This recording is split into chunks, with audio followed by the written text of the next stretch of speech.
قد خلت من قبله الرسل أفإن مات أو قتل انقلبتم على أعقابكم ومن ينقلب على عقبيه فلن يضر الله شيئا وسيجزي الله الشاكرين.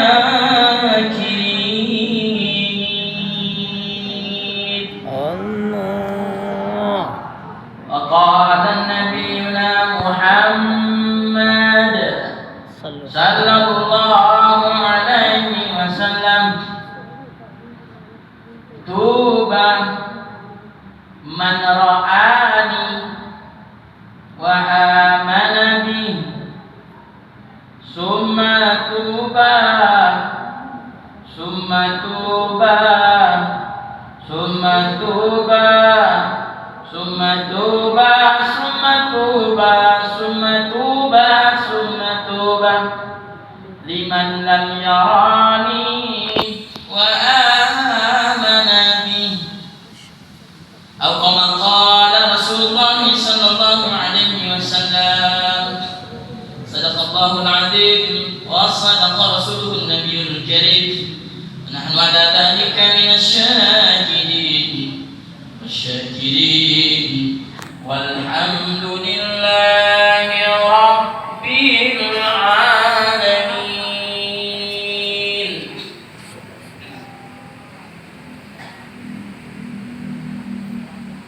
المكرم والمحترم جميع الأساتذة والأساتذة والعلماء والزعماء والأمراء pengurus Masjid Nurul Iman, Pak Haji, Bu Haja, bapak-bapak, ibu-ibu, tokoh-tokoh agama, tokoh-tokoh masyarakat, tokoh bangunan, tokoh sembako, nggak punya toko, tomatoa kumana, kurangnya makun deh. Pasti ada ciri khasnya itu ya. Alhamdulillah, yang besar saya tak himbau gelar, yang kecil saya tak sebutkan nama. InsyaAllah yang hadir pada malam ini semua dimuliakan oleh Allah. Pulang kita dari majlis ini, dosa-dosa kita diampunkan Allah. Sebelum kita berbicara panjang, saya minta keikhlasan Bapak Ibu untuk menghadiahkan Fatihah buat guru kami Muhammad, guru kami Haji Usman Khalibi. Beliau berpulang ke rahmatullah pada yaumul Jum'ah setelah khutbah Jumat. Dan di sini pun ada guru saya juga nih, Ustaz Tahir. Ini guru saya dulu di Asalam juga, ngajar fikih beliau. Alhamdulillah, kita hadiahkan Fatihah untuk Haji Usman Khalibi. Mudah-mudahan dengan hadiah Fatihah yang kita berikan, yang kita sampaikan diterima oleh Allah, dan Allah tempatkan almarhum di surga Allah Subhanahu wa taala. Hadhihi niyyah wa likulli niyyatin salihah la hadratin nabi Mustafa Rasulillah sallallahu alaihi wasallam wa alihi wa auladihi wa dhurriyyatihi wa ahli qarabatihi biqabul wa tamami kulli su'rin wa ma'mulin sarahi sa'an zahiran wa batinan fid din wa dunya wal akhirah dafiyatan li kulli syarrin jalibatan li kulli khairin lana wa liwalidina wa li hababina wa li masyayikhina wa li asatidina khususan Haji Usman Khalibi. Al-Fatihah. Bismillahirrahmanirrahim. Bismillahirrahmanirrahim. Alhamdulillahirabbil alamin.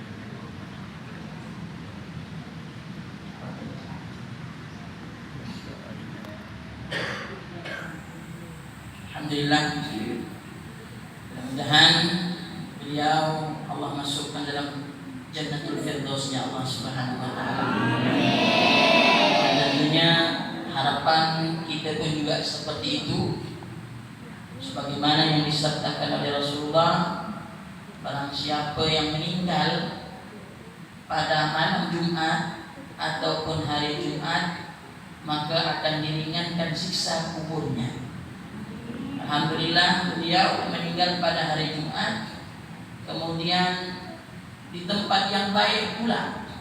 Ahabbul bilad ilallah masajiduha, abghadul bilad ilallah aswaduha. Tempat yang paling disukai oleh Allah adalah di masjid. Tempat yang paling dibenci Allah di mana? Di pasar.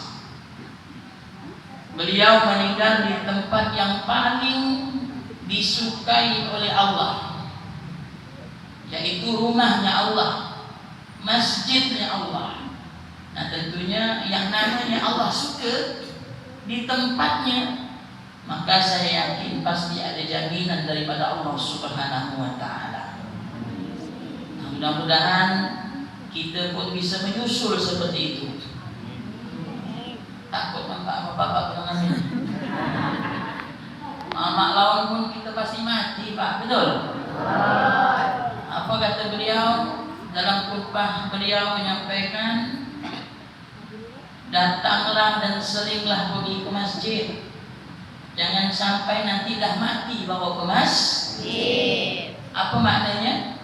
Mayat kita dah di depan, Pak, disembahyangkan orang. Jangan sampai kita datang ke masjid sudah mati. Maaf, syukur-syukur kalau kita mendapatkan rahmat daripada Allah Subhanahu wa taala. Harapannya adalah waktu masih kita ini sehat, diberikan kekuatan oleh Allah, jangan berhenti kaki ini untuk melangkah, untuk menghidupkan masjid, rumah yang disenangi dan dicintai oleh Allah di sini.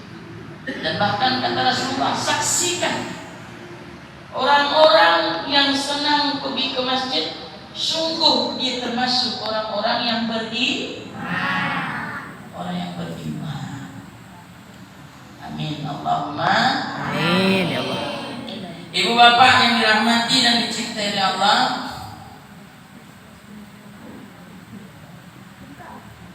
malam ini sudah masuk malam ke? Malam berapa? Ketujuh. Malam ketujuh Rabiul Awal. Malam ini sudah masuk pada malam ketujuh Rabiul Awal. Ulama-ulama kita dulu, saya diceritakan juga oleh guru saya. Ulama-ulama dulu, kalau sudah masuk bulan Rabiul Awal, mereka sibuk. Sibuknya apa? Mereka sibuk bagaimana mereka ini bisa membahagiakan Nabi Muhammad sallallahu alaihi wasallam. Dengan cara apa? Mulai dari malam Rabiul Awal sampai akhir Rabiul Awal, tak berhenti mereka membacakan maulid. Baik itu Simtud Duror, baik itu Dia Ulami, baik itu Al-Barzanji dan lain sebagainya, dibaca dari awal malam Rabiul Awal sampailah akhir maulid, tidak berhenti dibaca. Alhamdulillah, Masjid Nurul Iman sudah membuat perkara yang baik. Mereka menghidupkan malam maulid. Belum ada di masjid-masjid lain yang rentetannya sangatlah banyak pada maghrib, yang itu tausiah. Sekali saya tengok dibagikan pula ada stiker, ada pula wadah yang situ tuh. Oke, dia pula sama kawan-kawan aku. Kau tengok nak wadah ini nak. Alhamdulillah, kawan-kawan saya ada kat perwakilan orang Bugis satu ni. Ibu bapa yang dirahmati dan dicintai Allah, jadi kita ni nak bercerita sedikit. Mau dengar cerita tak?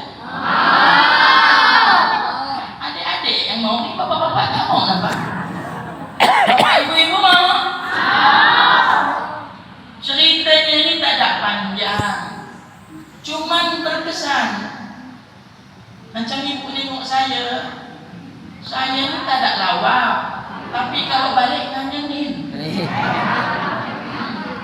Ini benar. Ada seorang ulama di Mekah bergelar profesor, bergelar doktor. Umur 7 tahun sudah hafal Al-Quran 30 juz, bukan juz 30. Kemudian di umur 15 tahun beliau mendapatkan gelar doktor. Bukan doktor hewan, tapi doktor hadis. Hafal Sahih Bukhari, hafal Sahih Muslim, hafal Sunan Tirmidzi. Banyak hadis-hadis dia hafal sehingga mendapatkan gelar doktor hadis. Umur 15 tahun. Mak kata dia, saya umur 15 tahun ingat saya ngambil jambu sia-sia. Tunggu jambu tu mana tak kubur-kubur ni. Rupanya tunggu-tunggu kena tibangan wayo. Jambu tak ada turun, kita berputar situ sampai sore. Mak saya berkalung cari mana si Tahir ni. Nah, nama saya ni si Tahir sama kita Pak Tahir. Panggilan saya si Tahir. Nama aslinya Ilham. Andi itu gelar saja. Kadang-kadang tak mau pula saya gelar-gelar Andi itu. Gaya-gayanya macam nak bergaya Mas Imam. Begitu dipanggilan dia, mulailah jalan saya nak ubah situ. Jadi ketika itu umur 15 tahun lagi nakal-nakalnya. Saya ni termasuk nakal. Dan saya ni pun dikeluarkan dari asalam karena nakal suka bercewek. Tanya apa Ustaz Tahir Allah? Beliau tahu lah. Tapi di balik itu banyak rahmat yang saya dapat. Orang dari cewek itulah. Jadi kalau kau nak dapat rahmat bercewek lah kau. Keluarlah saya dari sana.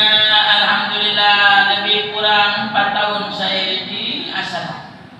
Keluar saya dari Asalam, berangkatlah saya ke Jawa Al-Fatah. Terbentuklah saya di sana di Temburu. Setelah itu saya ke Medan lagi belajar. Di sanalah saya belajar. Kemudian dari Medan saya berangkat ke Brunei Darussalam. Mengajar 4 tahun lamanya saya di Brunei. 4 tahun mengajar bahasa Arab, mengajar mengaji. Yang saya ajar anak-anak konglomerat, orang mega duitnya. Sekali ngajar, sekali duduk ngajar itu dapatlah lebih kurang 90.000 sampai 100.000. Sering duduk tu. Padahal duduknya paling 20 menit. Apalagi kalau duduknya 40 menit. Di sana memang tempat cari duit. 4 tahun saya di sana, alhamdulillah dengan izin Allah, balik saya dapatlah beli tanah dari hasil bekerja di Brunei Darussalam dan dapat pula teknik yang lain lah. Dulu saya rencana cita-citanya nak jadi doktor. Saya konsultasi lah dengan beberapa dokter Bugis, ahli jantung di Pontianak ini namanya Pak Nusam. Pak, saya punya duit sekian ratus juta, saya nak masuk doktor. Bisa tak kira-kira Pak? Ditanyanya saya, umur kau berapa? Ketika itu saya umur 30. Lebih baik janganlah kau masuk. Ngapa pula Pak? Dokter ni berat, kata dia. Pertama duit kau mesti terik. Banyak dia cerita nanti bayar ini, mayat itu pun dibayar Pak. Mayat itu yang mati itu dibayar untuk jadikan praktek. Kemudian ada lagi gini macam-macam, tak cukup duit kau segitu. Akhirnya patahlah semangat saya. tak apa-apalah dalam hati ni, ya Allah, niat aku nak jadi dokter sepertinya tak jadi ni ya Allah. Tetapi saya tak putus semangat. Walaupun saya tak jadi dokter, saya tetap meminta kepada Allah agar saya ini bermanfaat bagi orang lain. Akhirnya sampai sekarang dokter pun saya ceramai. Tahu, selap kau nak ceramah. Ternyata lebih tinggi jadi ustaz daripada dokter ni, Pak. Kenapa bisa begitu? Ini disebabkan karena kemuliaan agama. Adik-adik, kau belajarlah ngaji Quran. Janganlah kau banyak main. Rajin-rajin kau mengaji, rajin-rajin kau menghafal Quran. Dinaikkan derajatmu oleh Allah Subhanahu wa taala. Tidak ada ceritanya orang yang dalam dadanya Al-Quran.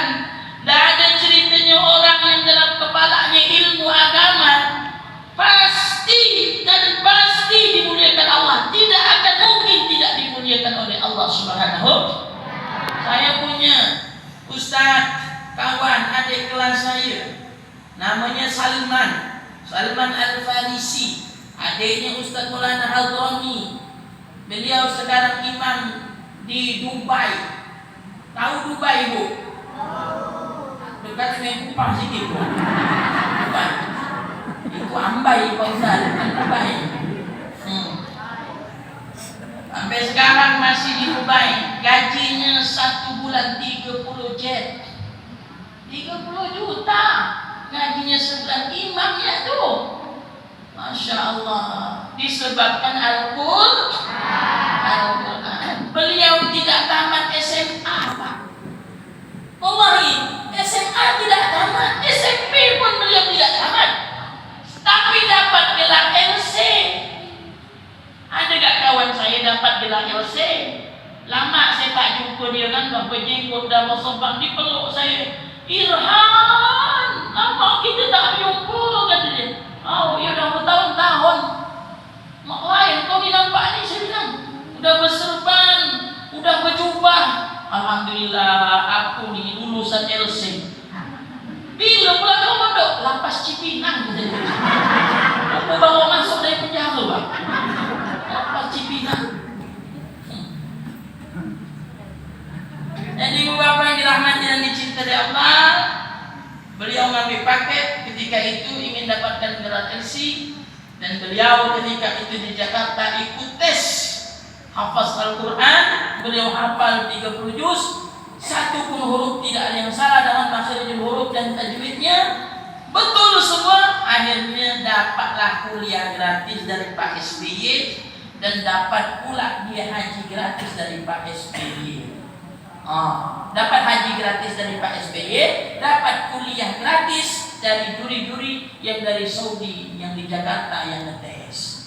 Alhamdulillah selesai dari sana. Sempat dia imam mujahidin dulu, tak lama, berapa bulan. Setelah itu dia kuliah di Said, selesai kuliah di Said, belum selesai kalau tak salah saya, berangkatlah di Dubai.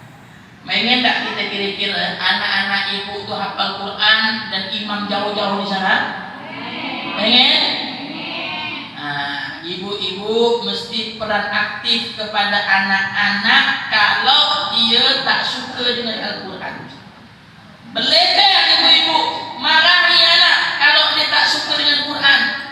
Ini kadang terbalik, begitu anaknya marah-marah, anaknya ngamuk-ngamuk, dikasih HP, anaknya terdiam, ibunya tenang.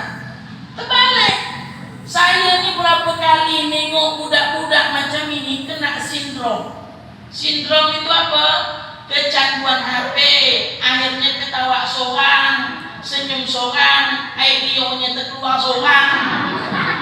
Kenapa namanya sindrom? Itu gara-gara orang tuanya tak ada kontrol.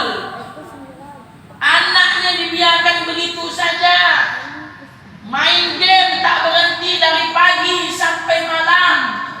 Kata dia sayang dengan anak. Begitu kena penyakit, dia pun bingung cari di mana nak ngobati anak. Untung mak mudanya pandai mengaji Al-Quran. Jauh Pak tempat dia di kampung sana kena sindrom karena suka main HP. Dibawanya tempat Pak mudanya di sini, mak mudanya di TPI. 1 minggu diajarkan Al-Quran, akhirnya anak itu sembuh total. Syifa min kulli da. Al-Quran itu obat dari segala macam penyakit. Bahkan ibu-ibu pun kalau untuk menghilangkan kegalauannya, banyak-banyaklah mengaji Al-Quran. Mengaji Al-Quran. Jangan lepas daripada Al-Quran. Jangan lepas daripada tilawatil Al-Quran. Di bulan Rabiul Awal ini, selain memperbanyak sholawat, perbanyaklah membaca Al-Quran. Baca Al-Quran pagi, sore, siang, malam. Sibukkan diri kita dengan Al-Quran. Nah, seorang profesor yang saya ceritakan ini, balik lagi cerita tadi. Jadi karena dia suka maulid, dari muda sampai ketua dia senang maulid. Meninggallah dia, tutup usia dia ketika itu. Beliau meninggal di hari Jumat tanggal 15 Ramadan. Itu memang doa beliau minta kepada Allah agar meninggal di bulan Ramadan. Akhirnya doanya diijabah oleh Allah, meninggal di bulan Ramadan.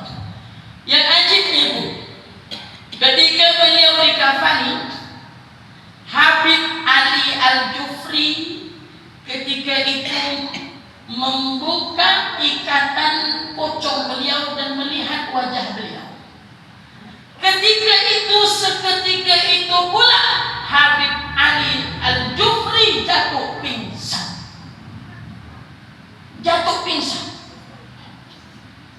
Maka setelah beliau siuman, beliau ditanya, "Beb, kenapa Habib ini pingsan setelah melihat ini ulama ini?"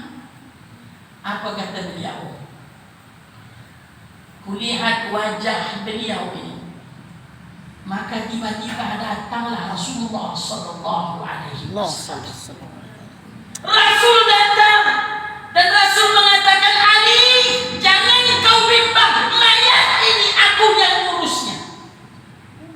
Maka keluarlah wangi dari mulut si mayat tersebut.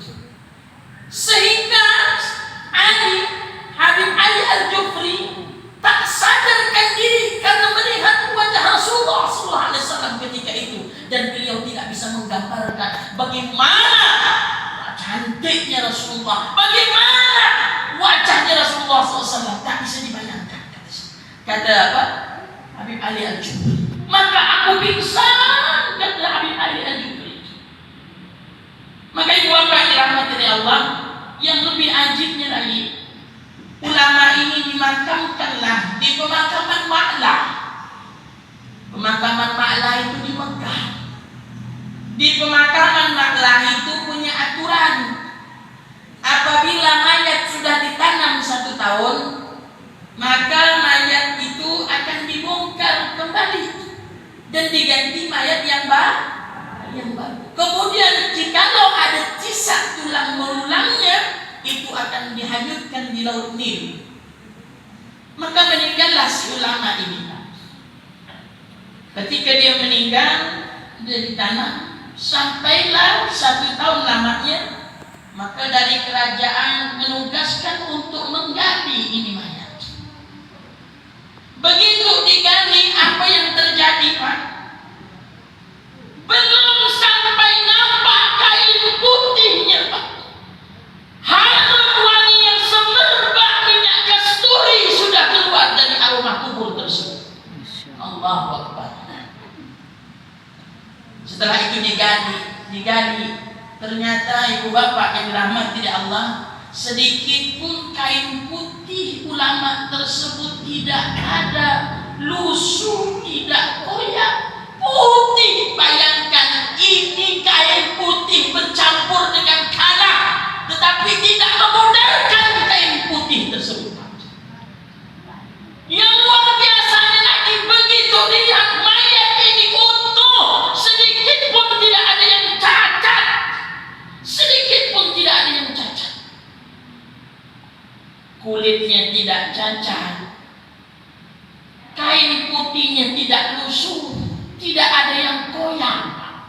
Seakan-akan ini mayat sangat terjaga sekali.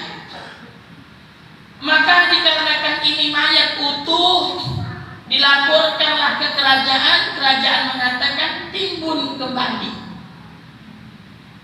Nanti 1 tahun kemudian kita gali lagi.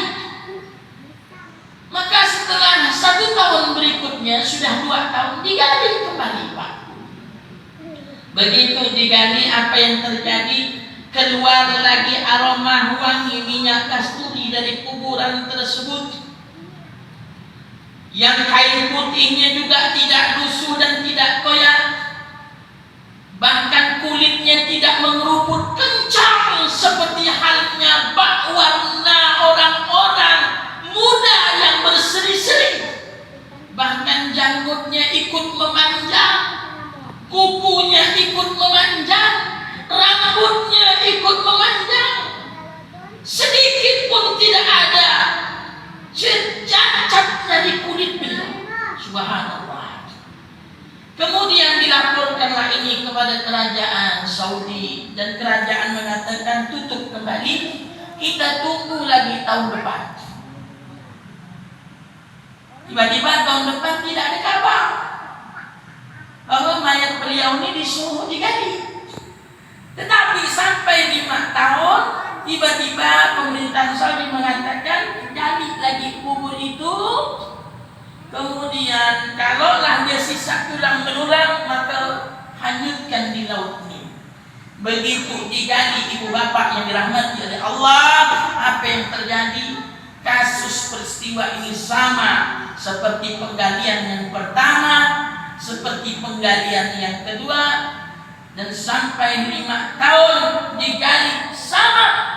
Dan aroma minyak tersebut bukan hanya kasturi, bahkan minyak-minyak paling wangi misik pun tercium dari kuburan mayat tersebut. Pak Ustadz, siapalah nama mayat di Pak Ustadz?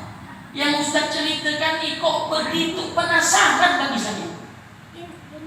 Dia adalah Abuya Sayyid Muhammad Al-Maliki Al-Hasan, ulama karismatik, ulama yang terkenal dermawan, ulama yang terkenal memuliakan ilmu. Bahkan ketika masuknya bulan Rabiul Awal, beliau menggunakan pakaian yang paling mahal, serban paling mahal, minyak wangi paling mahal. Ketika muridnya ditanya, wahai Abuya, untuk apa engkau lakukan ini? Beliau mengatakan, ini kulakukan hanya semata-mata untuk menyenangkan Rasulullah Sallallahu Alaihi Wasallam. Dan beliau ini, Pak, terkenal loyal dalam agama. Bahkan beliau itu kalau nak sholat, bajunya itu tidak mau campur-campur dengan baju jalan-jalan. Kalau kita ni kan bercampur-campur, jalan itu gak baunya, masuk masjid tambah lagi bau ketek. Orang nak solat di sebelahnya pun terganggu. Allah, sampai begitu ya, rupanya dia cium Allah, kata dia. Kata ya buat sebelah ni, rasa-rasa tak bisa nak didekatkan tangannya, tapi bau. Janganlah menghadap kepada Allah dalam keadaan seperti itu. Muliakanlah agama Allah ini. Sebagaimana engkau jumpa Pak Presiden bagus-bagus, jambul tu melepet, pakai baju paling mahal. Lebih-lebih jikalau engkau berjumpa Allah, pakailah pakaian yang terbaik. Jangan pakai baju kaos. Jangan pakai celana-celana yang tidak bercuci atau bercuci lama. Pakailah yang terbaik jikalau engkau ingin menghadap kepada Allah Subhanahu wa taala. Spesialkan, dekatkan dirimu kepada Allah dengan hal yang baik, Pak. Baik-baik. Ibu bapak yang dirahmati dan dicintai Allah, ini sudah bukti, Pak. Gara-gara Abuya Sayyid Muhammad Al-Maliki ini, banyak ketika itu orang Wahabi yang bertobat, wal jamaah. Banyak ketika itu bertobat. Bahkan ketika itu mereka mengagungkan Rasulullah SAW. Setiap bulan Rabiul Awal mereka selalu membacakan maulid Nabi, dan beliau setiap malam Rabiul Awal dia menghidupkan malam-malam itu dengan menghidupkan buhur wangi-wangi. Jadi sunnahnya itu memang sudah itu pakai wangi-wangian, buhur, jadi wangi dia. Bisa ada Allah singkat benar waktunya nak. Masih banyak cerita yang nak saya ceritakan tentang maulid ini. Maka ibu bapak rugi rasa-rasanya kalau kita ini menyia-nyiakan maulid Nabi Muhammad sallallahu alaihi. Apalagi kita mengatakan maulid ini bid'ah, apalagi kita tak senang maulid. Abu Lahab sendiri pun yang kita tahu ceritanya dimasukkan Allah dalam nerakanya Allah. Setiap malam Isnin dibebaskan, disiksa dalam api neraka itu diringankan oleh Allah. Keluarlah air dari jemarinya untuk dia hisab setiap malam Senin. Kenapa?